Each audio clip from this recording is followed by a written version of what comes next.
Hare Krishna,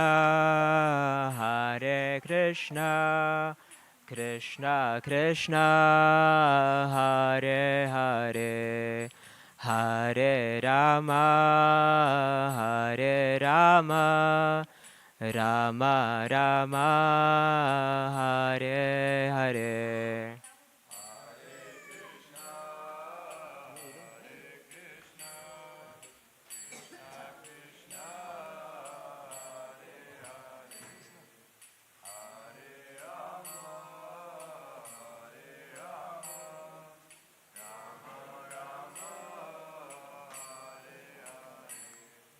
Hare Krishna, Krishna Krishna, Hare Hare, Hare Rama, Hare Rama, Rama Rama, Hare Hare.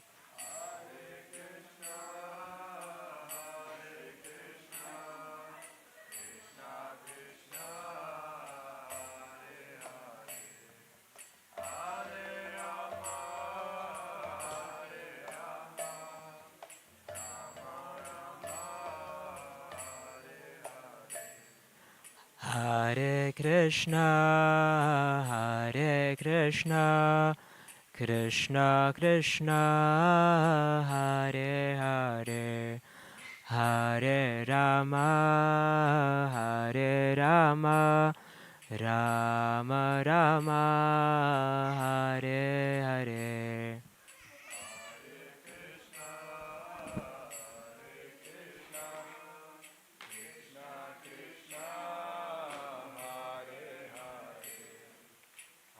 Hare Rama, Hare Rama, Rama Rama, Hare. Shri Shri Radha Gokulanand ki, Shri Shri Radha Damodar Yashoda Damodar ki.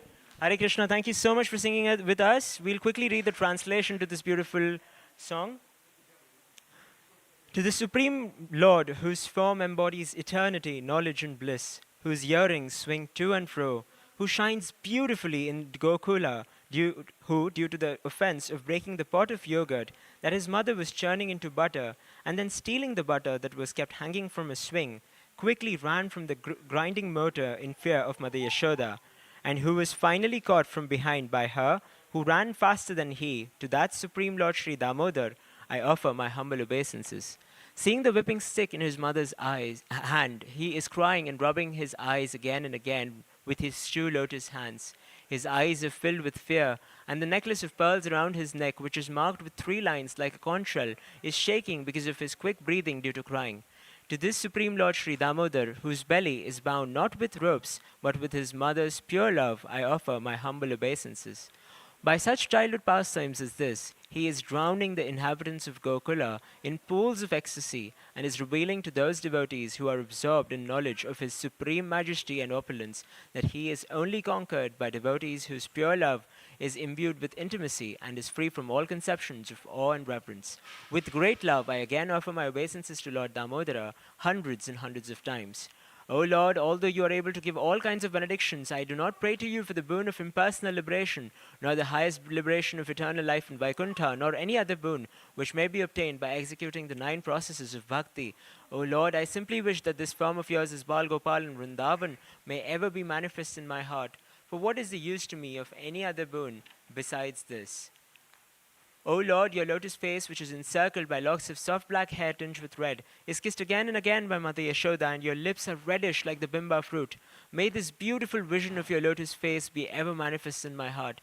Thousands and thousands of other benedictions are of no use to me.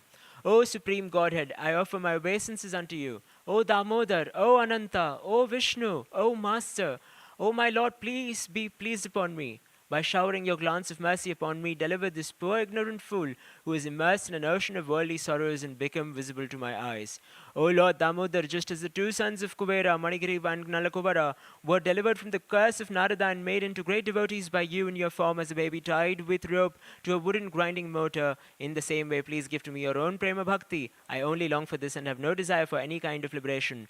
O Lord Damodar, I first of all offer my obeisances to the brilliantly effulgent rope which binds your belly. I then offer my obeisances to your belly, which is the abode of the entire universe. I humbly bow down to your most beloved Srimati Radharani, and I offer all obeisances unto you, the Supreme Lord who displays unlimited pastime. Shri Shri Radha Damodar ki, Shri Shri Radha Gokulanand ki, Sitaram Lakshman Hanuman, Shri Shri Gaur Nitai Srila Prabhupada ki.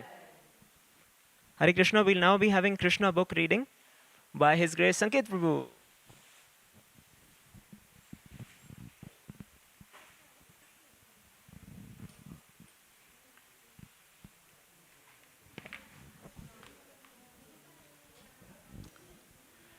Hey Krishna. Mic's not working. Mic's not on.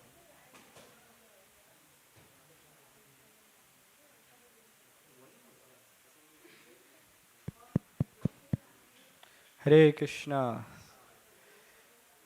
So now we'll be reading from the Krishna book. So currently, this month is a very special month. It is the month of Kartik Mas. So in this month, we are trying to do some extra spiritual activity, become closer to Krishna. So every evening, 6:30 to 7, we are reading from the Krishna book. The Krishna book is called the Krishna book because it has many, many pastimes of Krishna. And today we'll be reading from chapter 10. So the chapter 10 is entitled The Deliverance of Nalakuvara and Manigriva.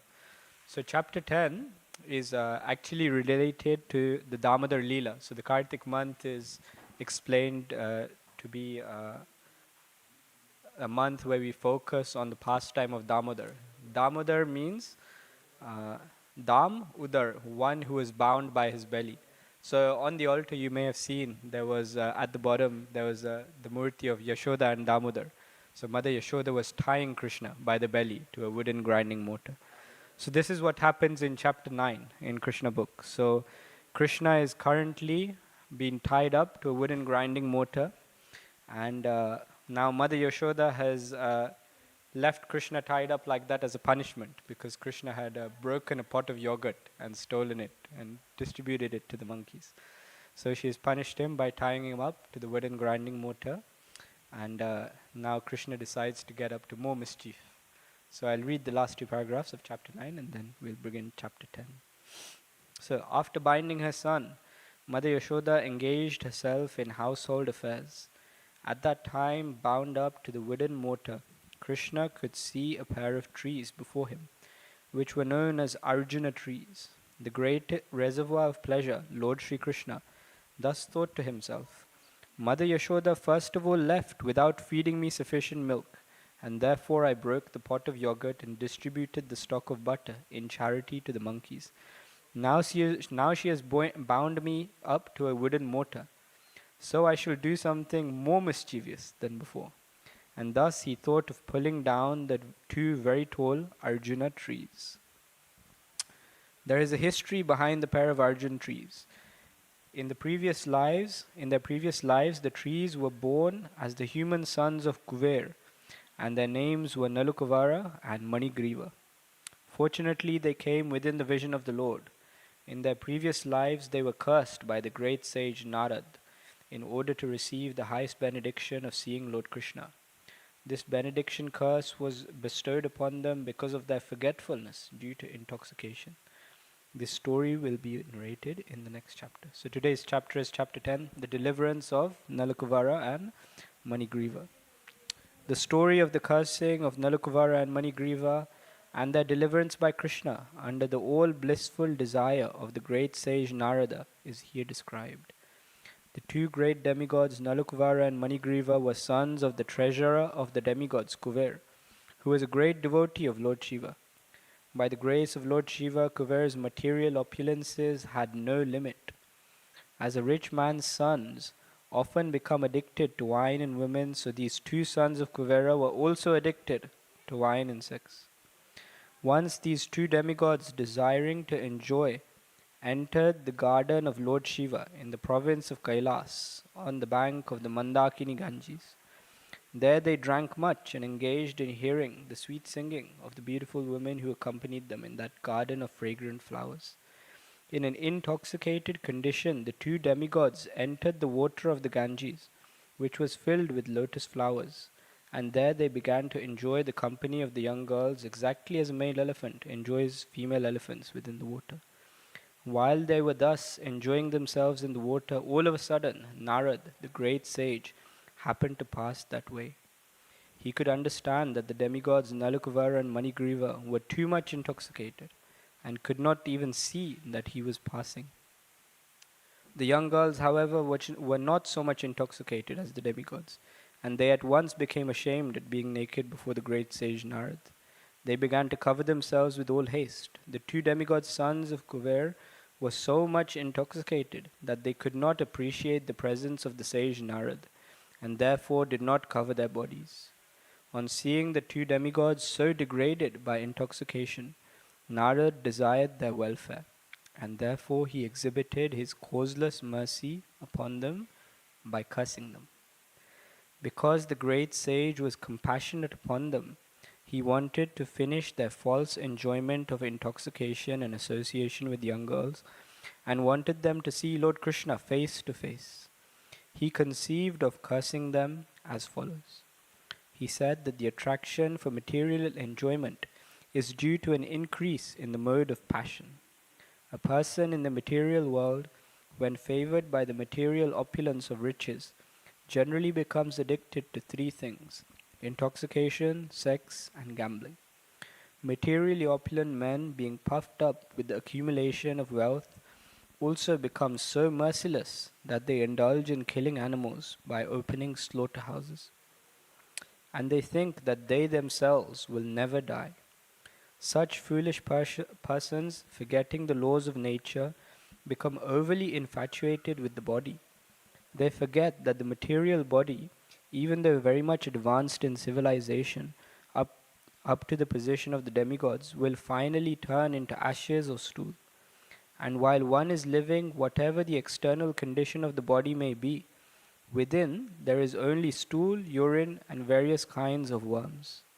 Thus, being engaged in jealousy and violence to other bodies, materialists cannot understand the ultimate goal of life.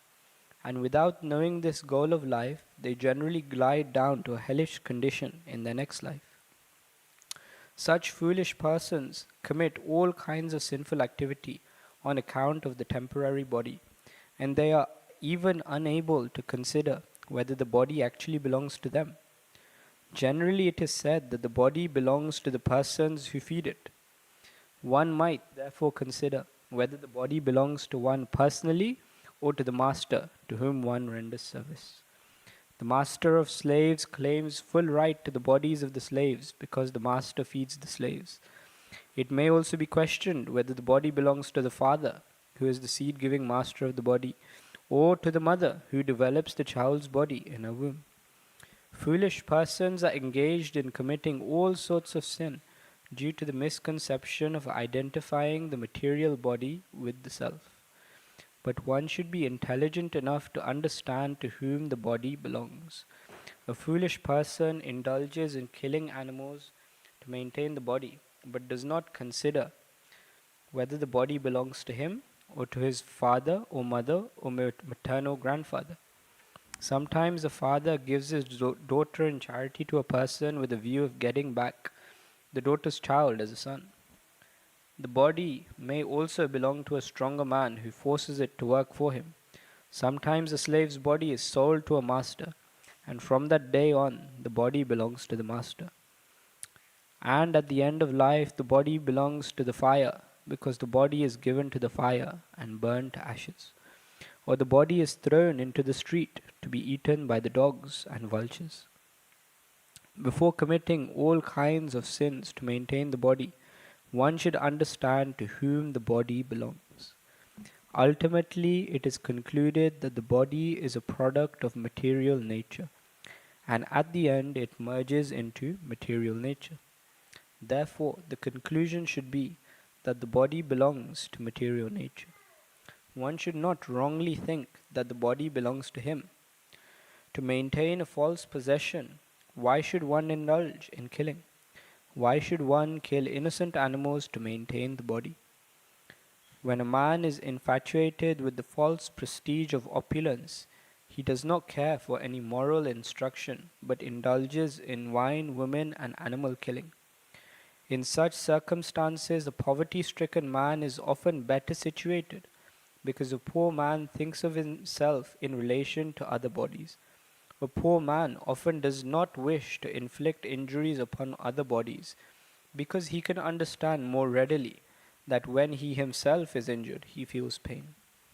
Therefore, the great sage Narad considered that because the demigods Nalakuvara and Manigriva were so infatuated with false prestige, they should be put into a condition of life devoid of opulence. A person who has a pinprick in his body does not wish others to be pricked by pins. A considerate man in the life of poverty does not wish others to also be put into that condition. Generally, it is seen that one who has risen from a poverty stricken life and becomes wealthy creates some charitable institution at the end of his life so that other poverty stricken men might be benefited. In short, a compassionate poor man may consider others' pains and pleasures with empathy. A poor man is seldom puffed up with false pride, and he may be freed from all kinds of infatuation. He may remain satisfied by whatever he gets for his maintenance by the grace of the Lord. To remain in the poverty stricken condition is a kind of austerity. According to Vedic culture, therefore, the Brahmanas, as a matter of routine, keep themselves in a poverty stricken condition to save themselves from the false prestige of material opulence. False prestige, due to advancement of material prosperity, is a great impediment for spiritual emancipation. A poverty stricken man cannot become unnaturally fat by eating more and more. And on account of not being able to eat more than he requires, his senses are not very turbulent.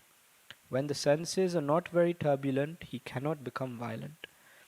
Another advantage of poverty is that a saintly person can easily enter a poor man's house, and thus the poor man can take advantage of the saintly person's association. A very opulent man does not allow anyone to enter his house. Therefore, the saintly person cannot enter. According to the Vedic system, a saintly person takes the position of a mendicant, so that on the plea of begging something from the householder, he can enter any house. The householder, who has usually forgotten everything about spiritual advancement because he is busy maintaining family affairs, can be benefited by the association of a saintly person. There is a great chance for the poor man to become liberated through association with a saint. Of what use are persons who are puffed up with material opulence and prestige if they are bereft of the association of saintly persons and devotees of the Supreme Personality of Godhead?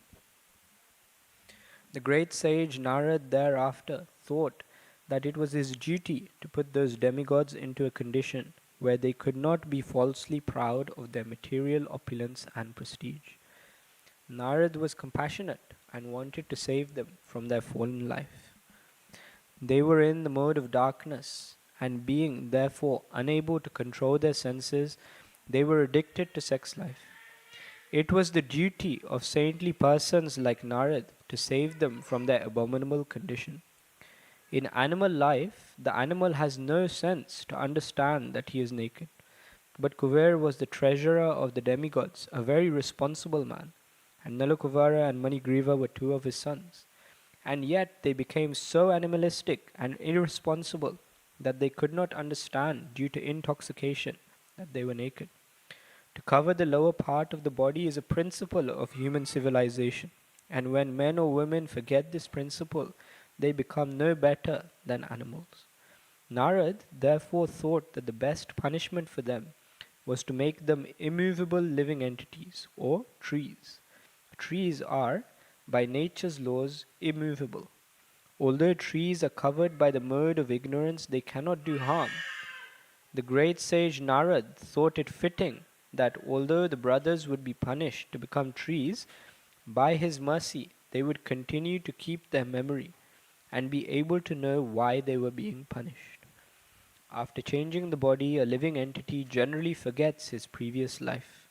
But in special cases, by the grace of the Lord, as with Nadakuvara and Manigriva, one can remember. Sage Narad therefore contemplated that the two demigods should remain for 100 years in the time of the demigods, in the form of trees, and after that they would be fortunate enough to see the Supreme Personality of Godhead face to face by his causeless mercy.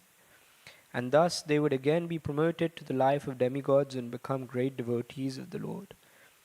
After this, the great sage Narad returned to his abode, known as Narayana Ashram, and the two demigods turned into trees, known as twin Arjun trees.